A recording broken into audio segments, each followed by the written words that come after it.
चुका है।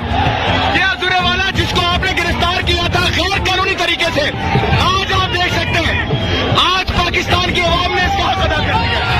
ये देख सकते हो। ये अल्लाह का शुक्र अदा करेंगे। दोस्तों, इमरान खान की भी रिहाई की खबर अडियाला जेल से तेजी से सोशल मीडिया पर वायरल हो रही है। चीफ जस्टिस काजी फाइज ईसा ने पाकिस्तानी आवाम को खुश करते हुए बड़ा फैसला सुना दिया है, जिसकी वजह से इमरान रियाज खान ने भी सोशल मीडिया पर ये खबर शेयर करते हुए पूरे मुल्क और इमरान खान को चाहने वालों में खुशी की लहर बिखेर दी। जिस तरह इमरान रियाज खान ने 145 दिन ताकतवरों का जुल्म बर्दाश्त किया, जिसकी वजह से इमरान खान और इमरान रियाज खान को चाहने वाले शदीद कर्ब में मुब्तला थे। आप एक और जजेस को याद रखते हो कि वो थे जिन्होंने जुल्फ़िकार अली भुट्टो को टांगा था, फांसी दी थी। आप याद है ना नाम?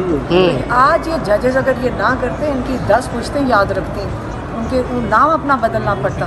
तो जजेस के ऊपर ये बहुत जिम्मेदारी आ गई है कि अपना भी सोच लें।